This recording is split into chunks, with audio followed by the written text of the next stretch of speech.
3 days after my father's funeral, his mistress called my mother demanding her inheritance. He chose me, she snapped. Weeks later, Mom went ice cold. Then why did he die in my bed? The woman froze. But Mom had already found the financial mistake my father never expected anyone to question. My father, Gregory, died suddenly from a heart attack. One night, he went to bed beside my mother. By morning, he was gone. There was no warning, no long illness, no time for unfinished conversations. One day, Dad was complaining that Mom had moved the television remote again. The next, we were planning his funeral. My younger brother, Jeremy, and I spent the following days helping Mom with everything that comes after someone dies. Calls, paperwork, food people dropped off, flowers covering every available surface. Mom moved through it all like she was following instructions. Then, 3 days after the funeral, her phone rang. Unknown number. We were in the kitchen sorting sympathy cards. Mom almost ignored it. Then she answered. Hello. A woman asked, Is this Susan? Mom said yes. There was a pause. My name is Kristen. I need to talk to you about what Gregory promised me. Mom looked at me. I stopped moving. Jeremy turned around from the sink. Mom put the phone on speaker. What did my husband promise you? Kristen hesitated. I thought Gregory told you. Told me what? Another silence. Then Kristen said, about us. Nobody spoke. My first reaction wasn't anger. It was confusion. I genuinely thought there had to be some misunderstanding. Wrong Gregory. Wrong family. Anything except what she clearly meant. Mom asked, How exactly did you know my husband? Kristen's voice dropped. We were together. Mom gripped the edge of the counter. For how long? Almost 7 years. Jeremy whispered, No. Kristen must have heard him because she started talking faster. She said she hadn't meant for us to find out this way. She said Dad had assured her everything had been arranged and that she would be taken care of if anything happened to him. Mom's expression changed. You are calling me 3 days after I buried my husband because you want money? That's not what I meant. It sounds exactly like what you meant. Gregory made promises to me. Mom's voice went flat. I didn't know you existed. Kristen went quiet. Mom continued. Did you know I existed? Yes. My children? Yes. And you were with him for 7 years? A pause. Yes. Jeremy walked out of the kitchen. A few seconds later, I heard the front door close.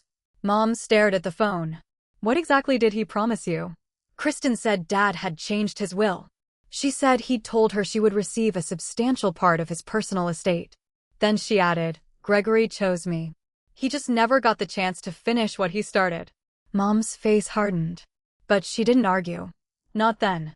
She simply said, You need to speak to the attorney handling the estate. Kristen tried to continue. Mom hung up. The kitchen went silent. I said, Mom. She raised one hand. Not yet, Ashley. So I stopped. Jeremy came back about 20 minutes later. His eyes were red, but he looked more angry than sad. She's lying. Mom was still in the kitchen. Maybe. Dad wouldn't do that. She knew enough to know about the will. She's after money. Maybe. Jeremy frowned. Why do you keep saying maybe? Mom looked down at her wedding ring. Because I just learned I was married to a man who apparently had 7 years of his life I knew nothing about. I'm not going to pretend I know what else is true. That was the beginning. Over the next few weeks, almost every comforting assumption I'd had about my parents' marriage started falling apart. They had been married for 34 years. I'd always considered them solid. Not romantic in some movie-perfect way. Just stable. They argued about groceries. Dad left cabinet doors open. Mom complained that he never put things back where they belonged. They had coffee together in the mornings, ran errands on Sundays, and went out for dinner on their anniversary. Nothing about their marriage had ever suggested another woman had occupied a huge part of my father's life. But once we started looking backward, the holes appeared. Trips Dad said were for work. Weekends when he supposedly visited friends. A few holiday absences that had seemed reasonable at the time. One year, Dad left the day after Christmas because an old friend was supposedly dealing with a family emergency. I'd hugged him before he left. Mom packed him leftovers. Now we knew he'd spent part of that trip with Kristen. That discovery made me question everything. Dad at Jeremy's graduation. Dad carving Thanksgiving dinner.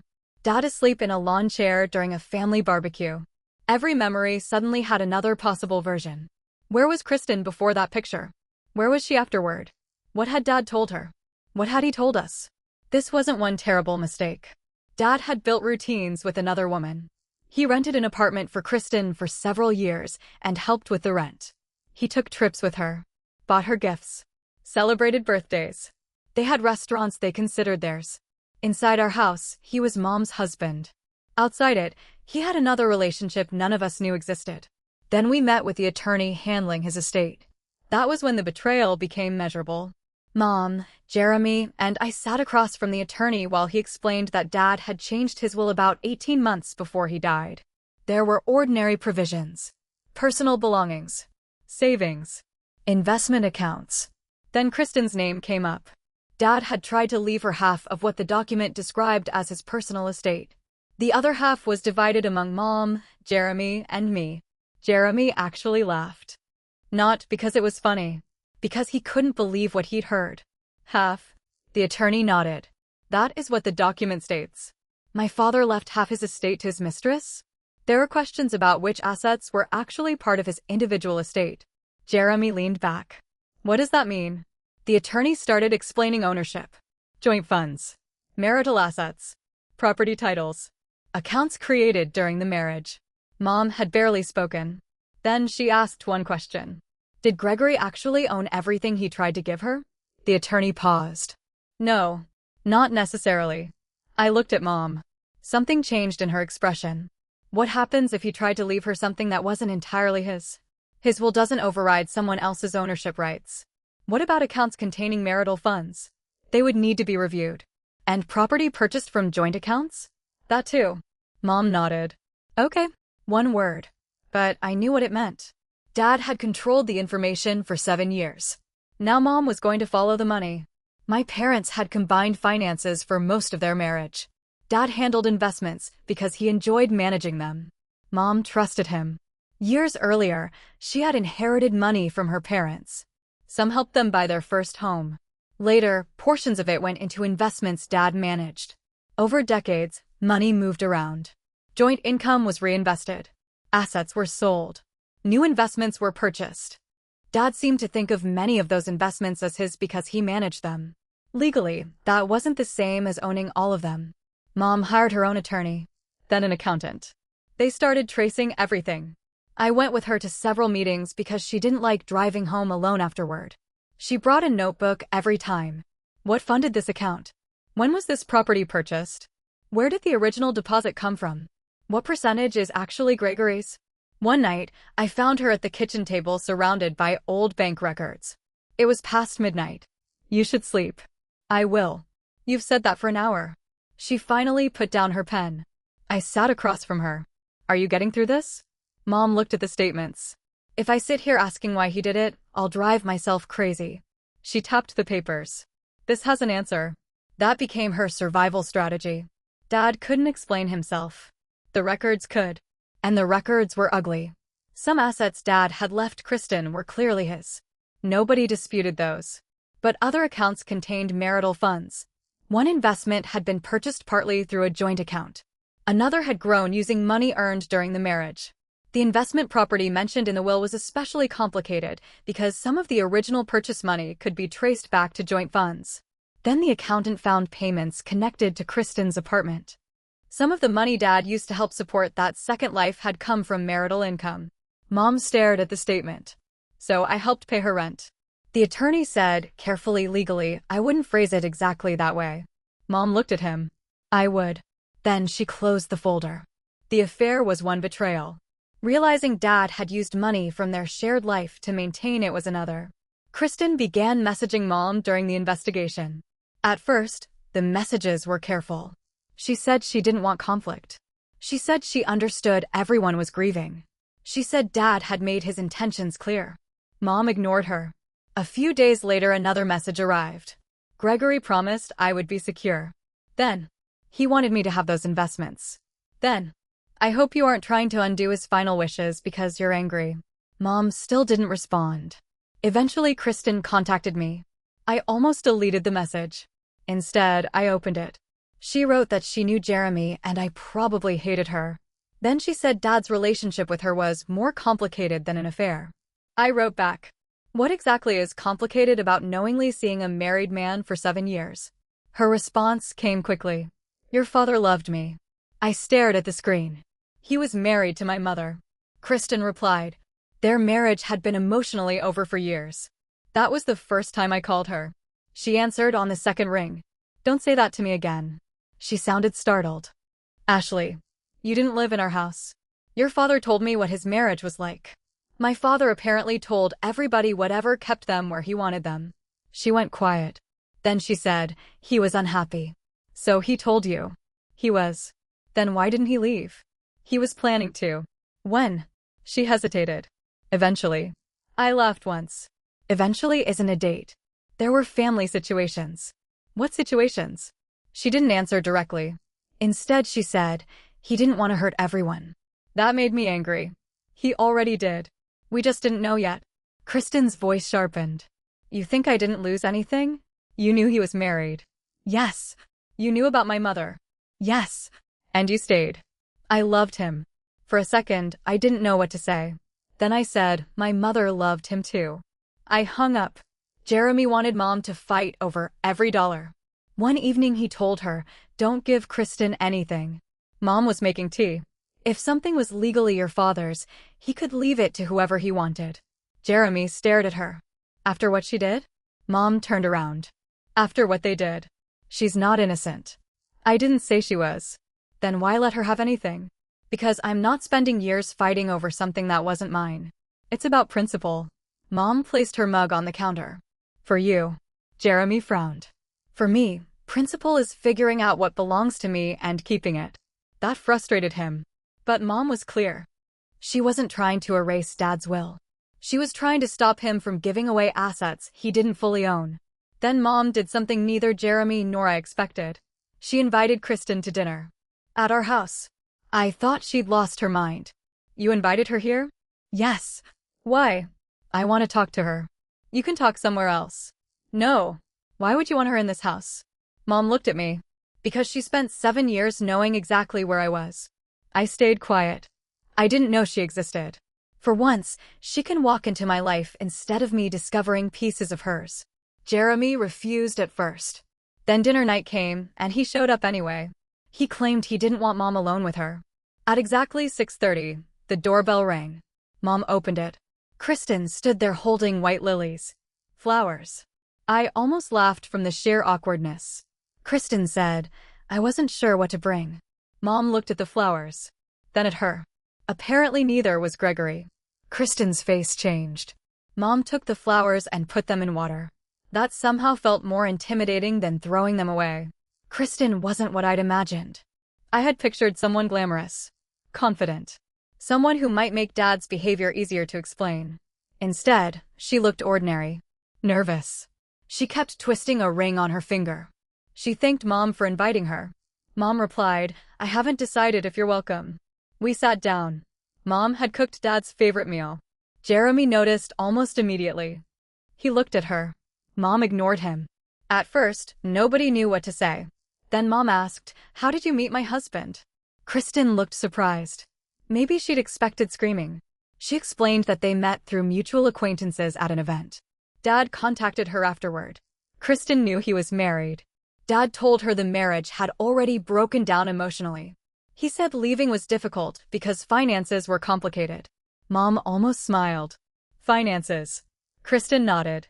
"That's what he said." "Of course." Kristen started telling stories. Restaurants.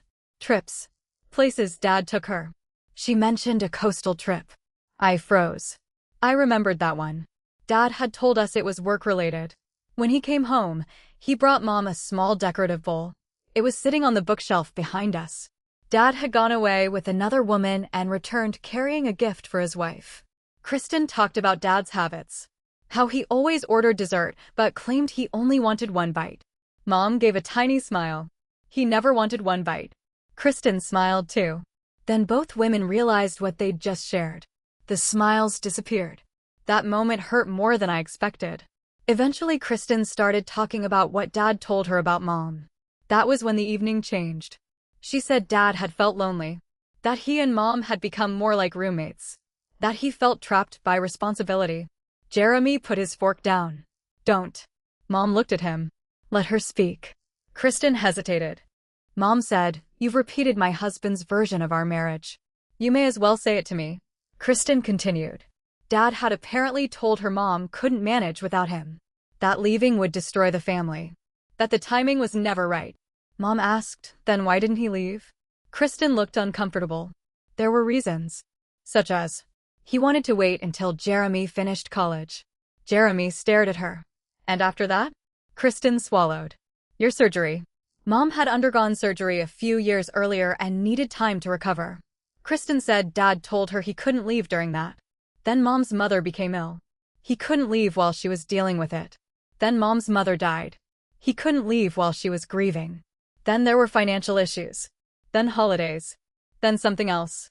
Every time Dad supposedly reached the moment when he was finally going to leave, there was another reason not to.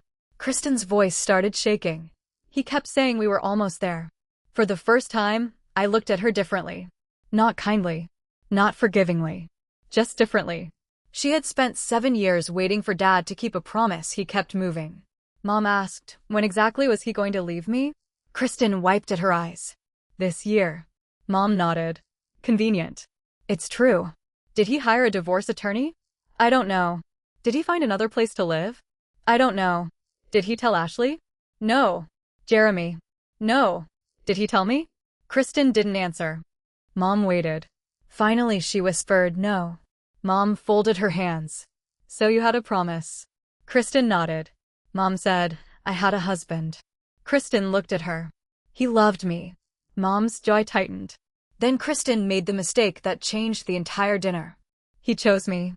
Mom went completely still. The will proves that. He was trying to make sure I was taken care of because he knew we had a future. Mom stared at her. He chose you. Kristen nodded. Mom's voice turned ice cold. Then why did he die in my bed? Nobody moved. Kristen's face lost color. Mom continued. If he chose you, why was his wedding ring still on his hand? That isn't fair. No, he was leaving. 7 years. Kristen's eyes filled. Mom leaned forward. You waited 7 years for a married man to leave his wife, and you were sitting in that wife's house telling her you were chosen? Kristen started crying. Mom didn't raise her voice. If Gregory had chosen you, I would have known you existed before he died. You don't know what he told me. You're right. Mom's expression shifted. I only know what he didn't tell me. For a moment, I thought that was the climax. Then Mom reached for a folder sitting on the side table. She placed it between them. Kristen stared at it. What is that? The reason your attorney has been getting questions. Kristen's shoulders stiffened. Gregory wanted me to have those things. Some of them. What does that mean? It means we traced the money. Kristen looked at me. Then Jeremy. Neither of us said anything. Mom continued. Some of the assets Gregory tried to leave you weren't entirely his. Kristen shook her head. He told me they were. Gregory also told you he was leaving me. Kristen's face hardened. You're doing this to punish me. No. I'm doing this because property doesn't change ownership because my husband lied about it. He managed those investments. Managing them doesn't make every dollar his. He said. I don't care what he said. That was the first time Mom cut her off sharply. She tapped the folder. This account contains marital funds.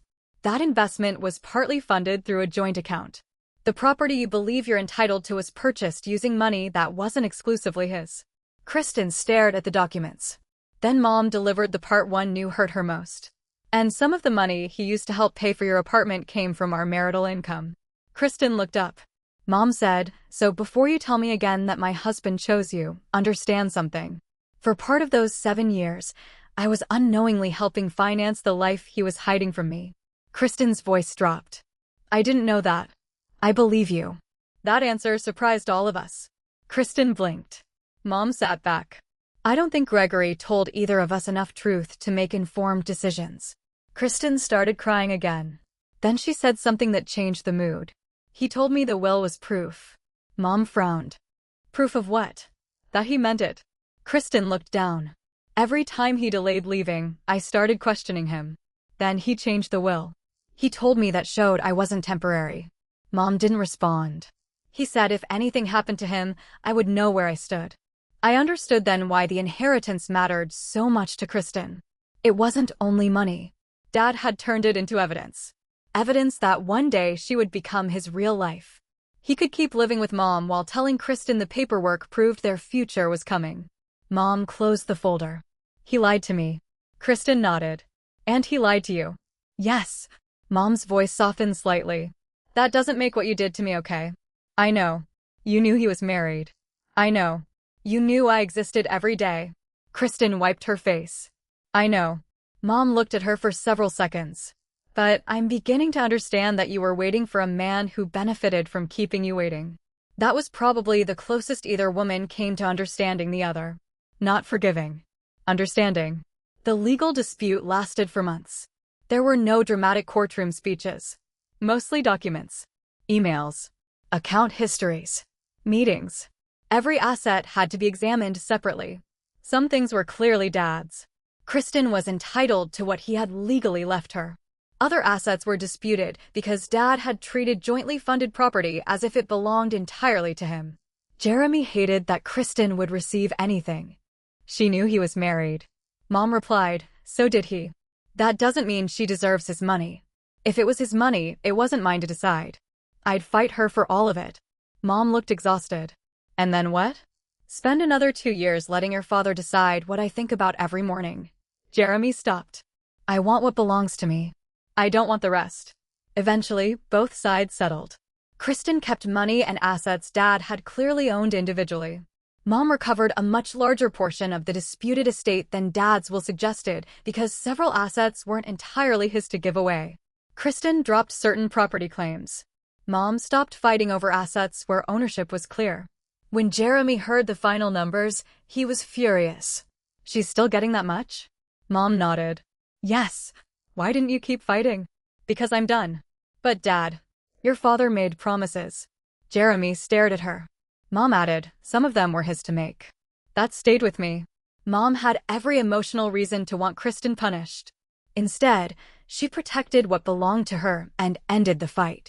The investment property connected to the biggest dispute eventually came under Mom's control. She sold it. Jeremy thought she should keep it. Mom refused. I've spent enough time dealing with something Gregory thought was important. A few months later, she used part of the money to take a trip to Italy. Dad had promised for years that they would go. There was always a reason they didn't. Scheduling. Money. Next year. Always next year. I assumed she'd invite me. She invited her sister instead. For a few seconds, I was disappointed. Then I understood. Everything Mom had done since Dad died had been about someone else. His funeral. His affair. His will. His accounts. His mistress. Our anger. Italy was hers. She sent me a picture from a cafe. She was sitting outside with a glass of wine, smiling. I hadn't seen that expression on her face in months. When she came home, she framed one photo and put it on the bookshelf, right beside the decorative bowl Dad had brought home from the trip he'd taken with Kristen. I asked, you know where that bowl came from now, right? Yes. You want me to get rid of it? Mom shook her head. No. Why keep it? She picked it up. He bought it for me. While he was with her. Probably. She looked at the bowl. Maybe he felt guilty. Maybe he thought about me for 5 minutes. Maybe he bought it without thinking. She put it back. I'll never know. Then she pointed at the framed photograph from Italy. But I know exactly where that came from. A few days later, Kristen sent me one final message. I hadn't heard from her since the settlement. She wrote, I don't expect you to forgive me. I just hope someday you understand that I loved your father too. I read it twice. Then I deleted it. I never answered. 6 months earlier, I would have told her she didn't know what love meant. Now I'm not sure. Maybe she did love him. That doesn't erase what she did. She knew Dad was married. She knowingly participated in something that humiliated my mother. But Dad was the one who made vows. He came home every night. He controlled the money. He told Mom one version of his life and Kristen another. He convinced one woman he was staying and the other that he was leaving. As long as neither had the full truth, he never had to make a real choice. Then he died. And everyone else had to deal with what he left behind. Mom lost the husband she thought she knew. Kristen lost the future she believed was coming. Jeremy lost the father he admired. And I had to accept that someone I loved was capable of hurting people I loved. I still miss my dad. I'm still angry at him. Both can be true. Mom doesn't call the settlement revenge. Jeremy once joked that she'd beaten Kristen. Mom immediately corrected him. There wasn't anything to win. I think she meant it. But I remember that dinner. I remember Kristen saying, "He chose me." And I remember Mom opening that folder and showing her that Dad couldn't legally give away everything he'd promised. There was satisfaction on Mom's face. Maybe even a little cruelty. I can't say I blame her. For 7 years, Dad and Kristen knew there was another relationship. Mom was the only person who didn't know the rules of her own marriage had changed. So maybe inviting Kristen into our home was unnecessary. Maybe serving Dad's favorite meal was deliberate. Maybe asking why he had died beside his wife was meant to hurt. I'm sure part of it was. But I also think Mom needed to sit across from the other half of Dad's hidden life and refuse to disappear. Kristen walked into our house believing Dad's will proved he had chosen her. She left understanding that even his promises came with missing information. Dad hadn't chosen a clean future with either woman. He chose secrecy because secrecy allowed him to postpone the consequences. After he was gone, Mom finally made decisions without asking what Gregory wanted. She kept what legally belonged to her. She ended the fight when she was ready. She sold the property. She took the trip he had kept postponing. And she moved forward. Maybe that was revenge. Maybe it was simply the first part of her life my father no longer got to control. So was my mother justified in inviting my father's mistress into our home and confronting her face to face, or did she deliberately humiliate another woman who had been lied to almost as badly as she was?